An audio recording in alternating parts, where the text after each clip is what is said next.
Hello everyone, this is the third of a series of videos on Attack on Titan that aims to cover everything. Every character, every theme, battle, symbol, everything. All of these videos are connected in a certain way, but at the same time, each one is its own thing. So you can watch this video in isolation or follow along from the beginning. Either way, thank you for watching.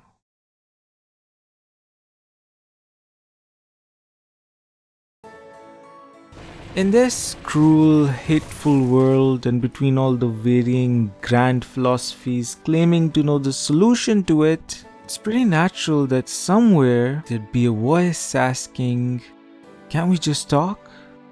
話してよ、アリ！話をしよう！話し合えないのかな？きっと分かってもらえる！きっと分かり合える。 Since much of the world's hate is predicated on the spread of ignorance, what if we try to rectify that ignorance? Maybe by communicating, building an understanding, and spreading that knowledge, we'll be able to put an end to the hate. もうやめてくれ。もう終わりにしよう。もう終わらせましょう。 Marco, Armin, and Bertolt all wish for this senseless bloodshed to end and to communicate. All three are deeply linked to each other.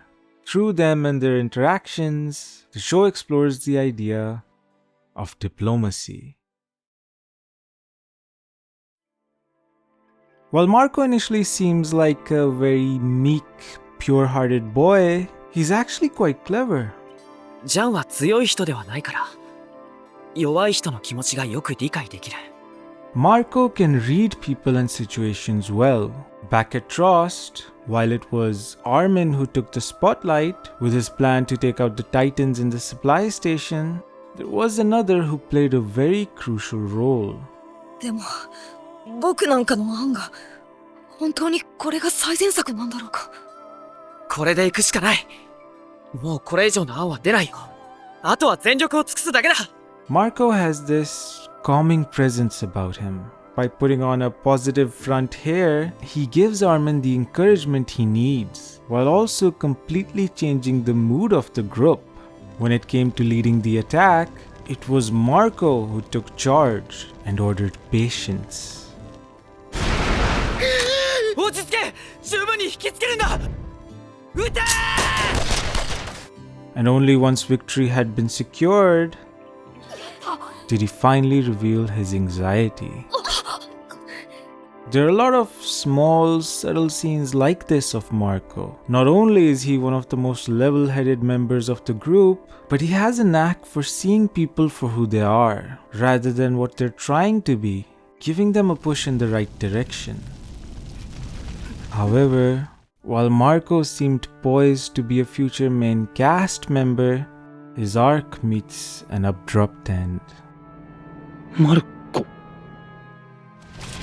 Marco overhears Reiner and Bertolt reveal themselves as traitors to the group, and while he initially plays dumb to it and escapes, they don't buy it. Reiner! 冗談なんだろ。いや、マルコ。お前は察しがいいからダメなんだよ。Marco tries to negotiate with them, but any attempts to get out of the situation backfire, and every appeal for mercy falls on deaf ears. 待ってくれ。なんだよ。なんでそんなに急ぐんだよ。まだちゃんと話し合ってないじゃないか。 Marco's death exposes the flaw in diplomacy. The problem is that communication has to be a two-way street, and if the other party cannot or will not listen, you're at their mercy.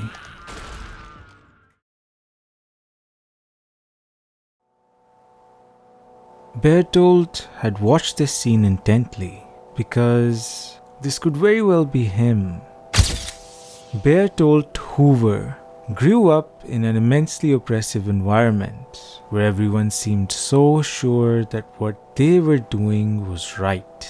What Bertolt liked and what he desired, he just couldn't pursue with the conviction that they seemed to have. So Bertolt abandons those wants and fully commits to following orders silently, trained to be a warrior, inherit the colossal titan, and infiltrate Paradis.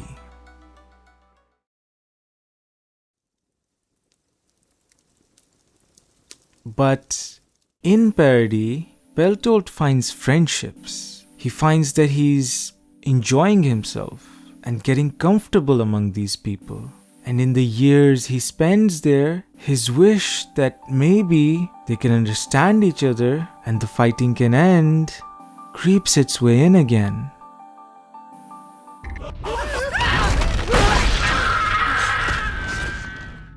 When Bertolt and Rainer accidentally revealed themselves to Marco, it obviously became a situation where both weren't prepared on what to do. Whereas Rainer immediately took control of the situation, Bertolt regressed into silent inaction, like he always had. And as he watched Marco's pleas be rejected, Bertolt is once again reminded of reality. It's not that these people don't know that diplomacy is an option.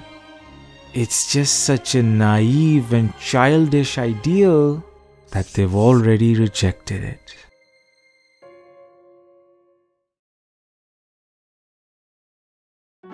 Armin Arlert also dreams of a better world. Armin shares a lot of the same qualities as Bertolt. He isn't confident in taking the lead, he struggles to commit to his desires, he has a lot of self-loathing, and he's also had a rough childhood. But there is one significant difference between the two. お前なんでやり返さないんだよ。やり返さないから舐められる。負けっぱなしでいいのかよ。僕は負けてないよ。僕は逃げてない。There is a certain quality within Armin that his friends seem to recognize. お前、名前は？ If given the right push, he may be able to achieve great things.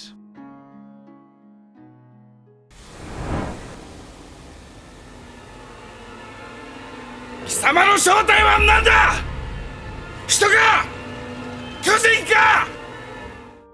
When Eren accidentally transforms into a titan for the first time and the military turn their guns on him, Armin, Eren and Mikasa, much like Bertolt, Rainer and Annie, find themselves in a situation they aren't prepared for. But because of the strong bonds these three hold, they handle it a lot better. Rainer had taken charge of the situation alone. Annie had to be coerced to take action. And Bertolt had only stood there, asking for orders. But Eren and Mikasa themselves give Armin the lead here. When Armin hesitates, they offer him words of support, telling him they trust him. And Eren assures Armin that if things do go sideways, he'll transform and they can escape. Their trust gives Armin the strength to finally try his hand at diplomacy. 僕に命を預けると言っている二人は、僕がこの世で最も信頼している人間だ。これ以上の説得力がどこにある？私はとわに人類復興のためなら心臓を捧げると誓った兵士。 However, despite Armin repeatedly pouring his heart out and seemingly putting everything on the table, the Captain Warman rejects him at every turn.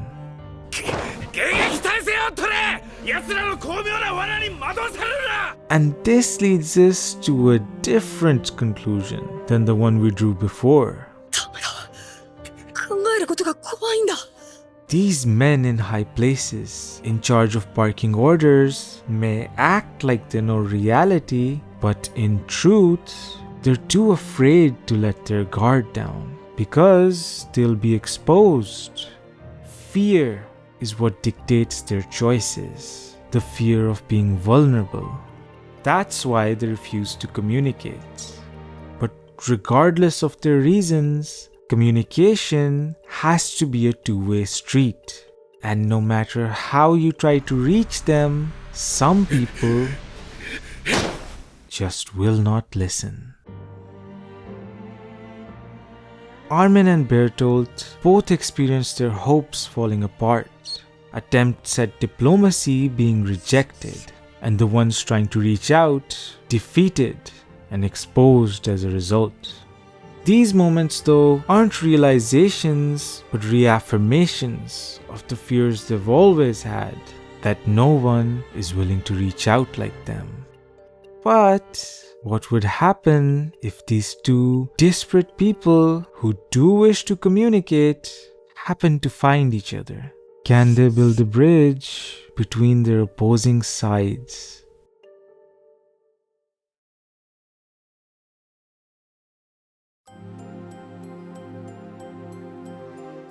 The first time Armin and Bertolt meet is during their early trainee days, when Erwin fails his posture control test. He asks around for help until he finds Bertolt and Rainer. And although not much becomes of that, their conversation starts to veer off a bit. 二人は志願しなくの出身だよね。そうだけど。 As Bertolt and Armin start talking, it's like they both sense a natural connection there, like finding a kindred spirit. Both usually act as the reserved, almost right-hand men of these other two much more brazen personalities, but in this rare, brief moment, they take over, while the other two silently watch. The manga shows this framing more clearly, with the overbearing actors shoved to the background, and with these two on the forefront. And their conversation turns surprisingly deep, a sort of self-reflection that only these two can have. Armin laments his lack of strength. He's always been weak and afraid. Eren and Mikasa would have to swoop in and help him. But even so, Armin demonstrates his strong will that prevails regardless. He can't just keep quiet and watch. Bertolt reciprocates, saying he doesn't have an extraordinary will like Armin, 僕には自分の意志がない。 but admits that he's always been strong. They're both quite open, but Bertolt almost takes it even further. While infiltrating the island, Bertolt, Rainer, and Annie met an old man who shared his story about how he abandoned his 3 children during the Shiganshina attack, which, unbeknownst to him, was the attack they had caused. The old man had opened his windows to find titans there, and he just ran out, leaving his children behind. He hangs himself soon after. When Armin asks them where they were during the attack, Bertolt makes up a cover story on the spot, using that old man. おい、 Rainer shuts him up, and later on, Bertolt admits to him that he keeps seeing the old man in his dreams. ずっと同じ夢を見るんだ。なんで首をくくる前に僕たちにあんな話したんだろうって。僕はなぜかこう思うんだ。あのおじさんはきっと誰かに裁いて欲しかったんじゃないかな。Bertolt had tried to communicate his guilt for attacking their town. He sees that they were innocent. And though it was way too early to admit that yet, this first meeting brings hope. These two have found each other and are both capable of building a bridge between them. Their second meeting will be pivotal. Although, a lot may have changed by then.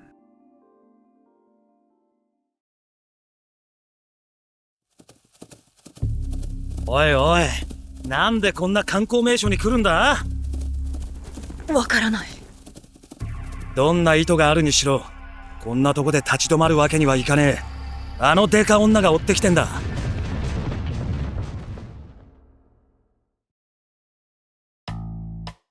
The forest is a maze, dark and full of monsters. In Attack on Titan, it stands as a symbol of ignorance. Every time we visit the forest, we witness communication breaking down, fights breaking out, and massive bloodshed caused by a gross misunderstanding of the enemy. As it is, many thrive off the spread of ignorance, but Arthur Blouse believes we should at least spare the children from getting involved in it, so they may have a chance to break this cycle of hate, and maybe even go on to build a better future. せめて子供たちはこの森から出してやらんといかん。 If kids are ingrained with hatred, taught to dehumanize the enemy, and sent to take on our wars, then we're in for a terrifying future. Because that's exactly what makes the Titans so frightening in the first place. Monsters that won't leave you alone, who stalk and prey on you. And also, monsters that cannot be reasoned with. When the female Titan attacks the Survey Corp in Season 1, we witness the worst combination of these two symbols. Chapter 24 of Attack on Titan is titled The Titan Forest. Welcome to the series' first fight analysis. The female Titan's assault results in some of the most brutal deaths in the whole series. The Corps suffers devastating losses, more than usual. The Survey Corps has always lost out in every expedition it's been on, and it's made people see them as lazy or incompetent. But it's important to note that these losses never occurred due to any lack of skill, but due to lack of information. They're ignorant of their enemies. It goes right back to the forest, which is why this expedition is the best portrayal of that. The female Titan first appears as if it were a normal Titan.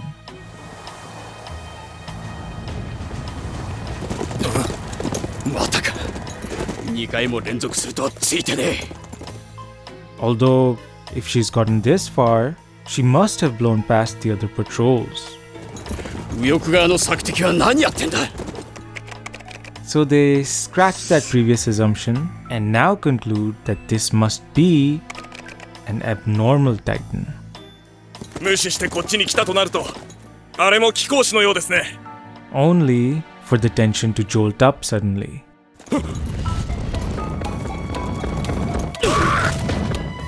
When the soldiers attack, she responds to their tactics. This Titan has intelligence. So she must, in fact, be human. She's agile. She can protect her weak spots. She can crystallize.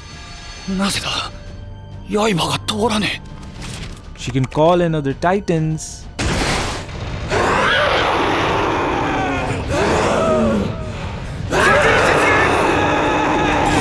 And she can prioritize her regeneration.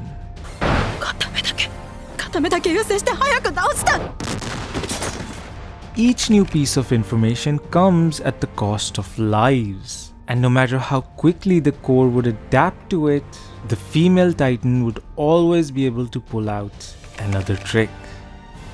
Lost in their own ignorance, the Survey Corps couldn't keep up. But It wasn't just the female titans' abilities the soldiers were ignorant of. They also didn't understand their own commander's orders. なんで進路を変えてこの森を避けなかったんだ。エルヴィン団長は地図読み間違えちゃったのか。兵長、ここ森ですよ。No one understood Erwin's logic. Well, except one. アルミン、何やら分け知り顔だが。Erwin knows that simply reacting to the Titan's moves, as we just did, only means we'll always be one step behind. So to circumvent that, Erwin stopped following and began making his own moves, ones that even the enemy would be ignorant of. He'd already surmised that the enemy was a traitor, something the rest hadn't even fathomed at that point. And he also recognized that the real problem was ignorance. He couldn't risk the plan leaking. So Erwin started scouting even before the mission, asking the real questions. 君には何が見える？敵は何だと思う？ For the ones who weren't able to answer, Erwin deliberately kept them ignorant. なんでこんな観光名所に来るんだ？ここ森ですよ。Among his troops was the traitor, and Erwin made several moves of his own to narrow down who that was. As his plans unfolded, one by one, the rest eventually caught up.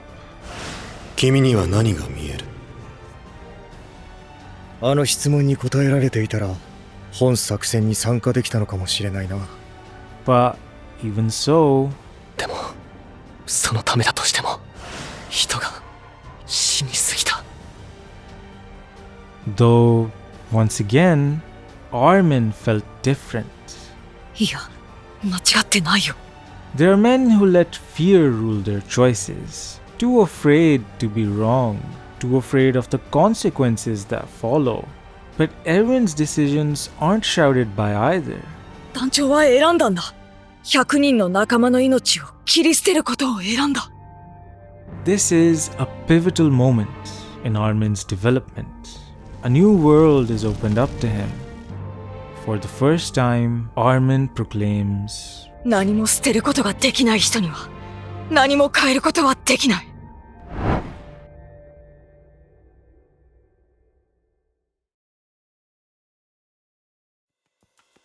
Despite their best efforts, the Survey Corp lose the battle in the forest and are forced to retreat back into the walls. However, their efforts weren't all for naught this time. Because of Erwin's plans, the Survey Corp successfully uncovered the female Titan's identity as Annie. And with the traitor revealed, Erwin can let everyone in on the plan this time. A new mission. To capture the female Titan. Plan A is for Armin, Eren and Mikasa to lead Annie underground where she can't transform and ambush her. That fails. Annie refuses to cooperate, and when they try to capture her, as always, it's revealed the enemy had another trick up her sleeve. So plan B is to fight her within the walls, throw everything at the female Titan. Inside the walls, she can't call other Titans in like last time. And because they pushed her to the brink back then, she's probably already revealed most of her abilities. This is their chance. But even so, many more will die. This whole strategy doesn't even necessarily give the Survey Corp the upper hand. For all they know, the enemy may yet have even more tricks up her sleeve. All this does is give them a chance to fight her on equal footing. All this sacrifice for just a fair chance. And so once again the question is asked, なぜだ？なぜそんなことができた？ are all these lives worth the gamble? 人類の勝利のためだ。 But sacrificing those who've dedicated their hearts is one thing. Erwin has involved civilians this time, and he's ordered his soldiers to relentlessly attack someone who once took that oath with them. Naturally, people struggle with it. During Plan A, Armin faithfully duped Annie and led her to the underground. But when she refused to go further, さっきからこの辺にはなぜか全く人がいないから。 he took matters into his own hands and tried to reach out to her. Armin actually suspected Annie long before the Survey Corps' expedition because of his strong bond with Marco. アニ、なんでマルコの立体起動装置を持っていたの？ Which begs the question, でも1ヶ月前にそう思っていたんなら、なんでその時に行動しなかったの？ in his heart, Armin still wanted to handle this differently. He still believed Annie to be a good person, so he begs Annie to communicate. However, no matter what he says or how hard he tries, Annie rejects him. And so with Plan B, Armin commits to his new philosophy. ミカさん、アルミン、なんでお前らは戦えるんだよ。なんで So Armin gives Eren the words he needs to fight Annie. 何も捨てることができない人には何も変えることはできない。そう、世界は残酷なんだ。 And thus, they all join the battle.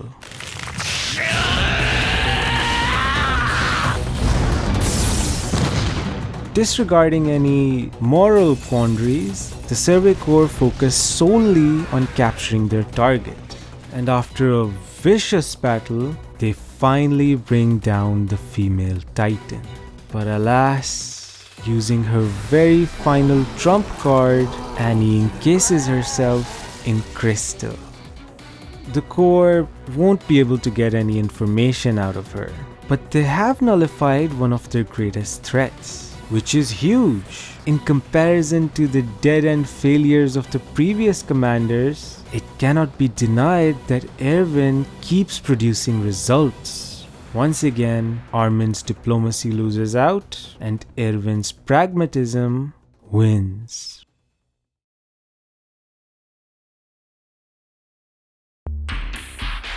Season 2 of Attack on Titan had its stage set for something big. The experiences from the previous season hardened everyone. They had witnessed death, hopelessness, and treachery.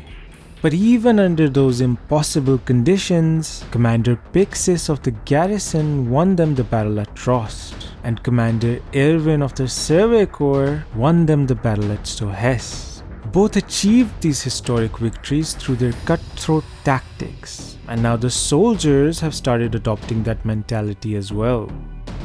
君には何が見える？ The problems only a few could see, 敵は何だと思う？ now they all see. 敵はなんだ。 And as it's revealed that many others knew more than they let on, the Survey Corps are dumbfounded. The new opening captures this paranoia and confusion well, showing the newly discovered Titan secret on public display, and under it, a variety of faces and expressions. A sequence of shots that not only beg the question, who among these could be the traitors, but also, how do the traitors feel after doing what they did? How do they look upon the ones they betrayed? What expressions decorate their faces? When the reveal comes and it's Bertolt and Reiner, it seems as though Eren will once again hesitate like he did with Annie. ベルトルト、ライナー、なんでお前らは戦えるんだよ。 However, この裏切り者が Eren and the rest have changed. And so the central question shifts back to, how do these traitors think? What possible justification could they have for what they're doing? なーになあ、ライナー、一体何考えてたんだ。お前何のために戦ってんだ。どんな大義があって人を殺せた。 These people caused this massacre then lived among their victims for the next 5 years, eating, sleeping, training, listening to their stories and letting them confide in them. What goes through their minds then? どう思った？あの時どう思ったんだ？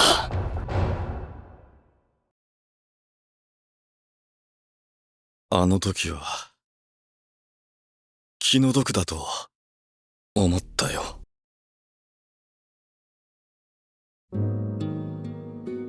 This question is answered plainly by Bertolt. The truth, as it turns out, wasn't nearly as spectacular as we imagined.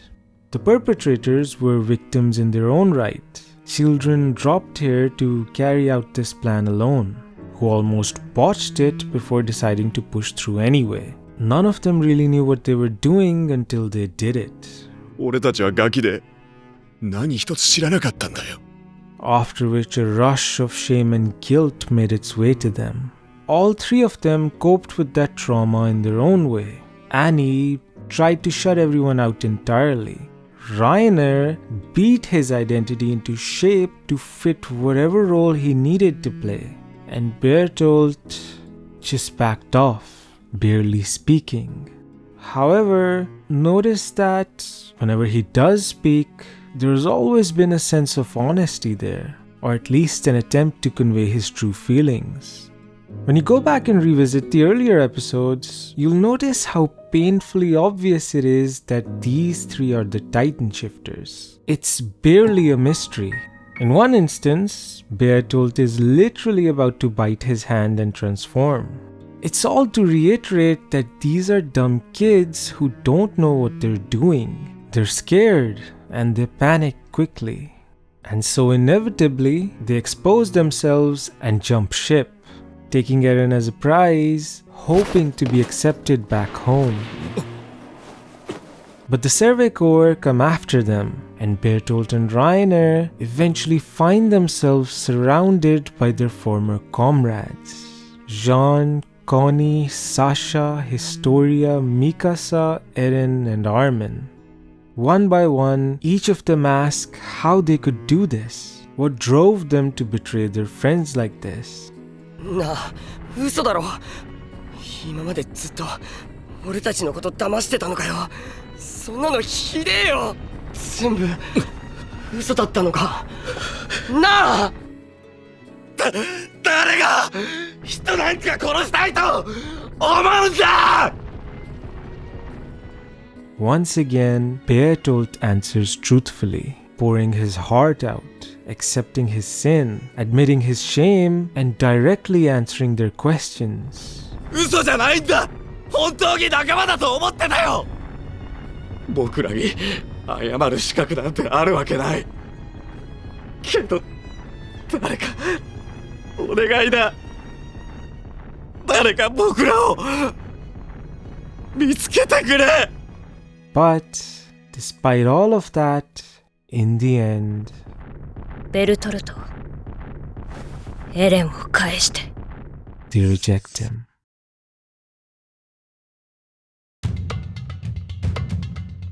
As the battle now comes into full swing, Armin once again witnesses Erwin's unbelievable conviction.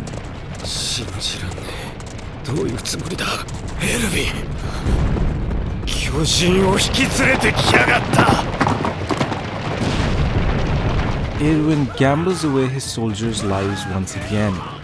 And just when the doubt creeps in that this guy might just be a selfish maniac, 進む！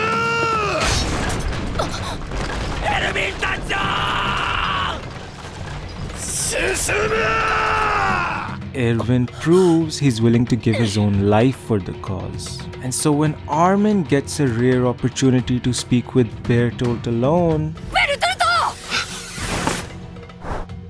he's no longer thinking, how can I reach out to him? He's thinking, 何を捨てればいい。徳の命と他に何を。 when all the others had come, Bertolt closed himself in.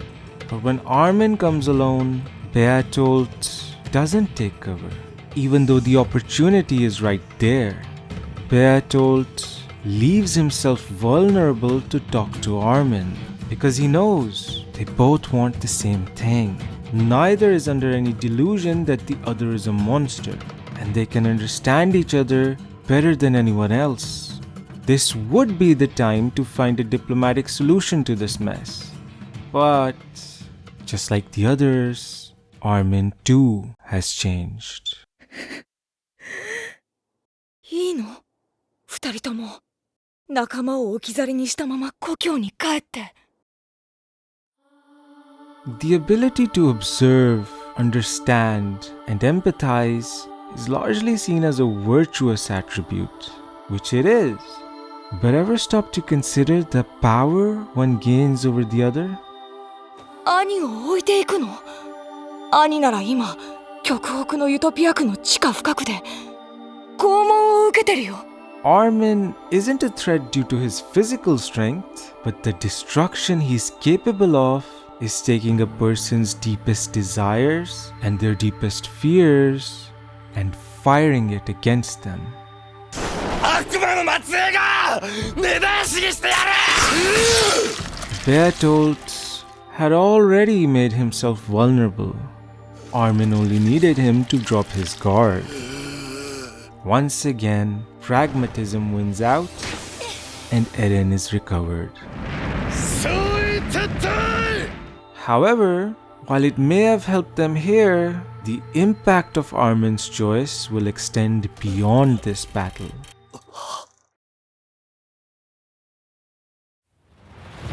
Season 3's return to Shiganshina arc is set as the last stage of this conflict, a chance to finally settle this. 人類と巨人ども、どちらが生き残り、どちらが死ぬか。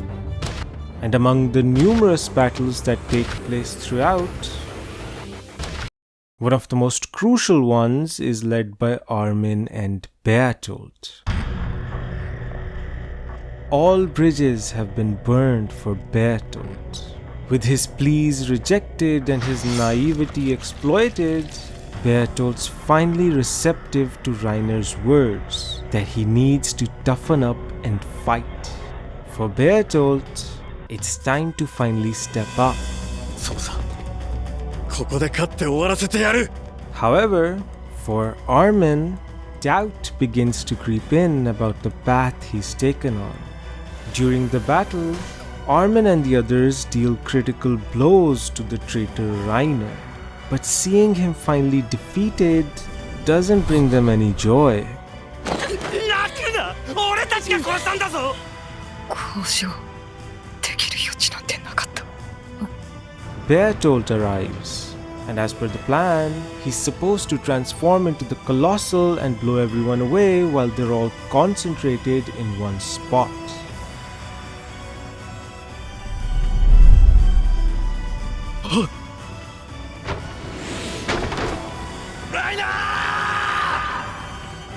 Bertolt, for once, defies orders. He takes matters into his own hands and goes to check on Reiner. There's a good person in Bertolt, one who cares for his comrades, and one who's reiterated that he does consider them his friends. Armin gave Annie a chance till the end, because he knew that deep down she was also a good person. And so Armin decides to step up as well. 待ってください。アルミン、これが最後の交渉のチャンスなんです。One final meeting amongst the chaos. One last hope in the midst of war. ベルトルト！話をしよう！ When negotiations start, it's Bertolt who's now hardened. He tells Armin it's not possible for there to ever be a bridge between them. They must fight. これが嘘偽りのない現実だ! Armin! He calls out Armin for still not having the conviction to commit to a choice. 僕にはわかる。そうやって震えているうちは何もできやしないって。 When Armin brings up Annie again, he shakes it off. このままじゃアリは家畜の餌に。すればいい。 When Armin tries to distract him, he says he knows what he's doing, sending the others to finish off Reiner in the meanwhile. Bertolt gave away an opening last time, but this time he remains cautious, and he reiterates that they need to fight. But then Armin comes to him from a real place. He asks if Bertolt sees them as devils. それは僕たちが悪魔の末裔だから。悪魔の末裔が。 But to that, Bertolt tells him no.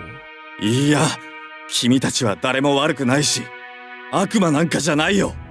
でも、全員死ななきゃいけない。 And it's in that moment he drops his guard. It's been mentioned multiple times that Bertolt is strong, Bertolt is capable, but it's never really conveyed how so. The strongest among them by far are Mikasa and Annie. If there's any benchmark, it would be them. No one's ever been able to stand against them. But we have seen Bertolt get the better of Mikasa twice before, showing he may have some potential against her.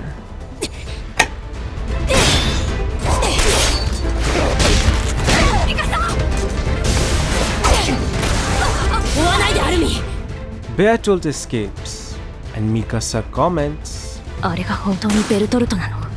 私にはまるで別人に見えた。 What Bertolt said earlier seemed to make no sense.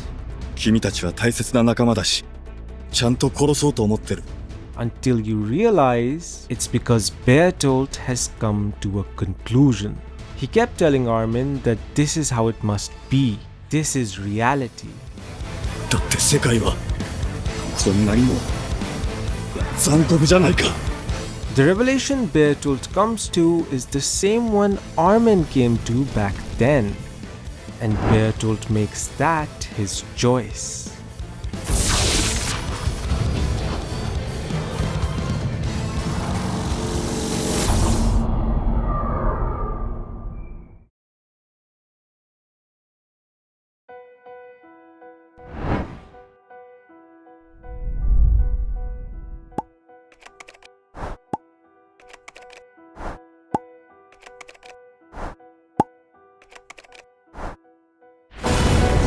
Dubbed the God of Destruction, the Colossal Titan stands as an absolute powerhouse. One need only find the will to transform, and that in itself brings great calamity.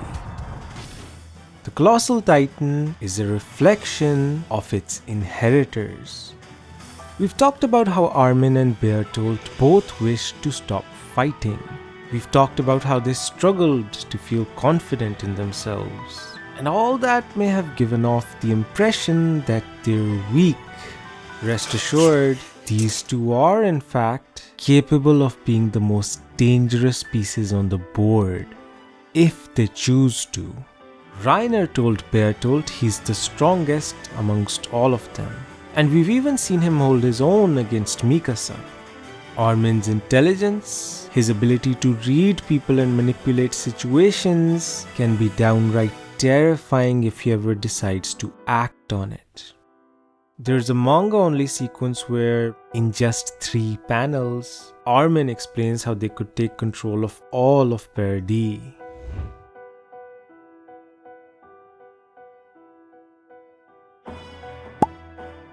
Both of them can be vicious if need be, and they now direct those weapons towards each other.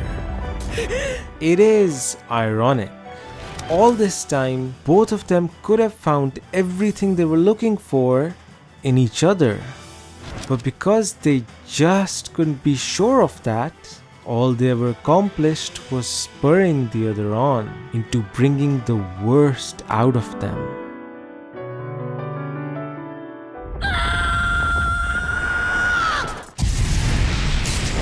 This fight aptly comes down to a battle of attrition. Will Bertolt's steam give out first, or will Armin's grip? Bertolt has always been the stronger of the two, and he seems to have steeled his will now as well. This victory should be Bertolt's. But pragmatism is all about sacrifice, doing what needs to be done. And even though Bertolt was ready to sacrifice Armin and the others, 君たちは大切な仲間だし、ちゃんと殺そうと思ってる。 even though he was ready to sacrifice Annie even, このままじゃ兄は家畜の餌に。すればいい。 he wasn't ready to sacrifice Rainer. それがベルトルトにその気はないらしい。瀕死のライナーがむき出しのままじゃ自分でとどめを刺すことになるから、今ならライナーを人質にして白人戦に挑める。 If Bertolt had transformed back then, he'd have already won. Now he has to face someone ready to make the necessary sacrifice. 何を捨てればいい？僕の命と。 Armin holds on long enough to get another opening out of Bertolt, allowing Erwin to finally exact his revenge. This chapter, chapter 82 of Attack on Titan, is titled Hero. And that's an interesting name, because as we already know, hero isn't necessarily a good thing in this series. So such an interpretation is questionable, though it is a popular one. The return to Shiganshina arc could very well have been the last one of the series. It's framed as a finale. All loose ends are tied into a neat bow. All enemies suffer defeat. The Survey Corp finally reigns supreme, and it seems as though each character's arc also comes to a neat conclusion. So, in that euphoria, this end to Armin and Bertolt's dynamic was also cheered on, because both finally found the will to make a choice, and Armin heroically gave his life away, like a true Survey Corps soldier, entrusting his dreams to his comrades. His story could end here and no one would bat an eye. But, as we've already seen, death is too easy. The core human problem often lies beneath that grand gesture. For a character to truly be tested, his core needs to be addressed. Go back and notice how Armin has always jumped to that option. 始末なんて死んでもごめんだ。何を捨てればいい？僕の命と。 And it's not purely for any noble reason. Armin cursed his failures, his childish dreams, and his lack of strength. His self-loathing led him to believe that only a meaningful death would give his life value. But in the end, neither Armin nor Bertolt achieved anything. They both died. And there's something very wrong with that conclusion. And so in the aftermath, we have a bit of a twist. Armin lives, mostly through sheer luck though. What's interesting are the circumstances that lead to this second chance.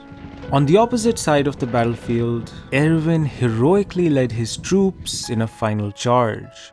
我々はここで死に、次の聖者に意味を託す。それこそ唯一、この残酷な世界に抗う術なのだ。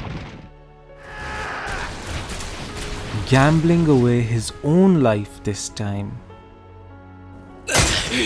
His body's recovered, with him barely alive. However, the one serum that could have saved his life was given to Armin. Armin ate Bertolt and inherited the colossal titan. Erwin's life is given and Bertolt's life is taken to grant Armin his resurrection. And that puts Armin in quite a predicament, because he can't just give his life away now. It has more value attached to it. And not only that, he has to honor the two people who've granted him this opportunity. Two people, each of whom embody completely opposite ideals for him. Armin is now being pulled in two opposing extremes because of how these two died.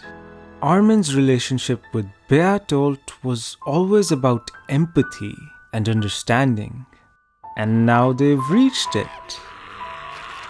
When a new Titan shifter takes over from another, they inherit not just their predecessor's memories, but also the feelings associated with those memories.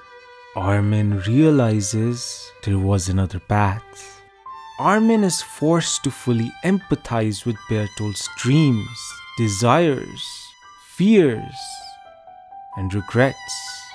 It was the image of Marco's death, being eaten by a Titan while calling out to his friends for help, to no avail, that made Bertolt question his wish for diplomacy. And yet, ironically, even after choosing pragmatism, he still ended up dying the same way, eaten by a Titan, begging his friends for help.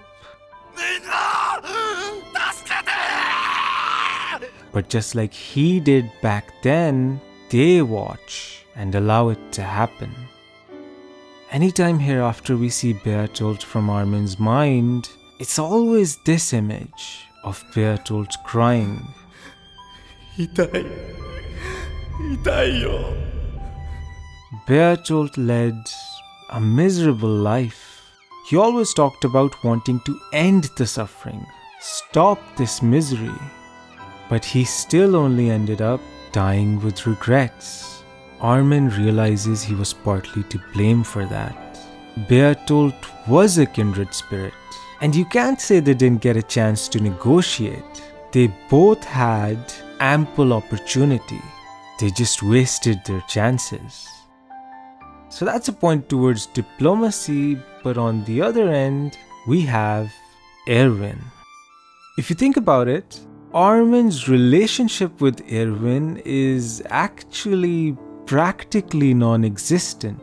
His image of a pragmatic leader is ironically an ideal. Erwin's childhood of being a naive dreamer like him, Armin doesn't know of.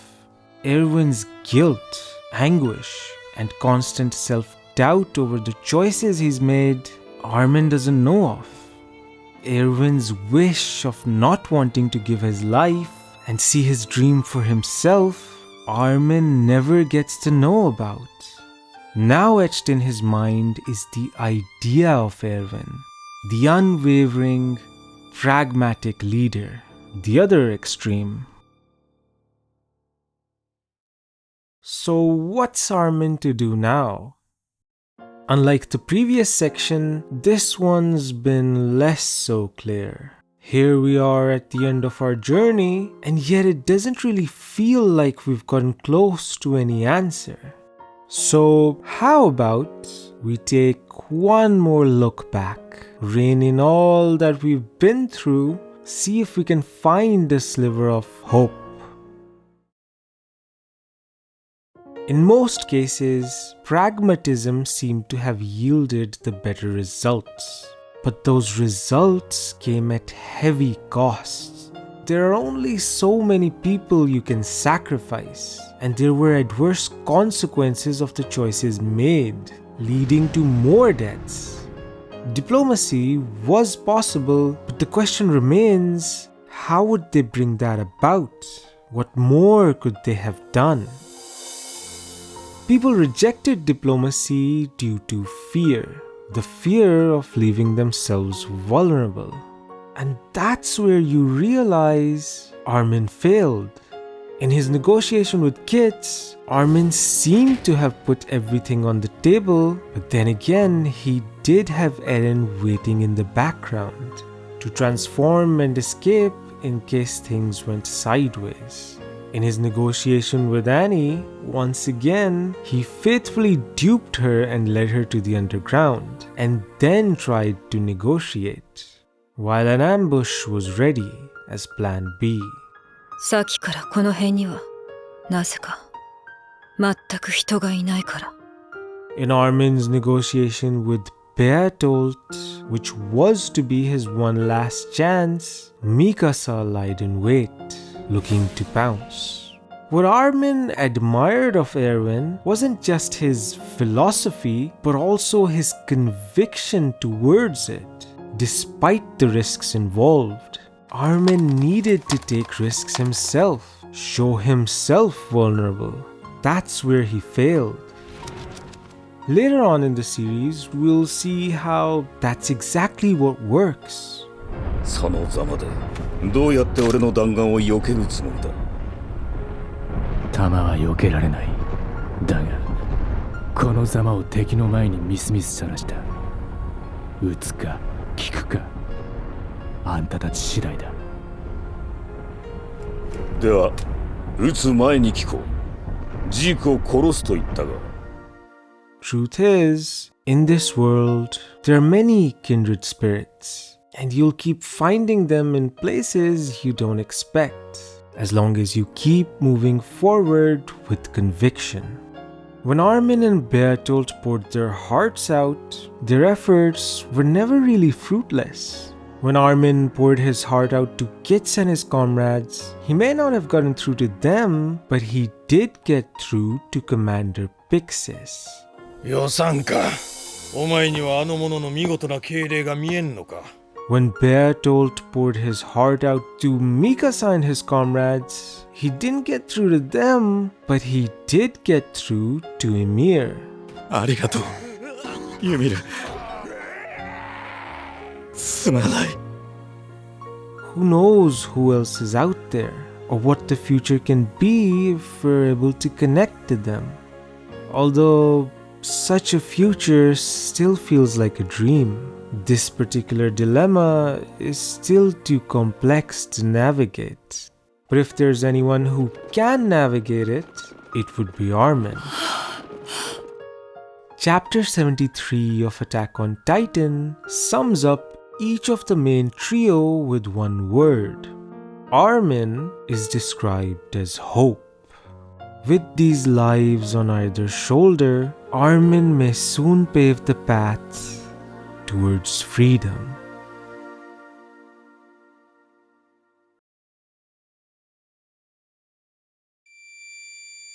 So this crosses off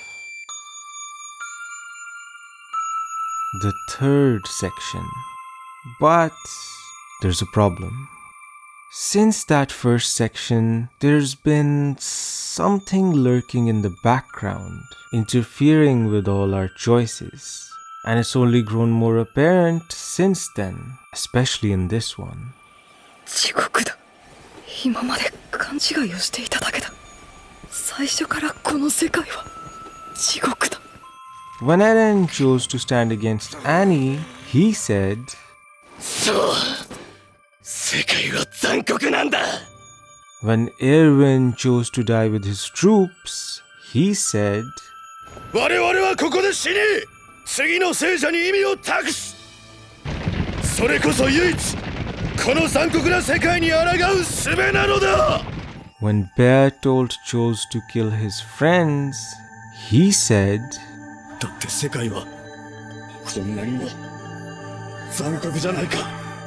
And so, in the next video, let's finally talk about this cruel world.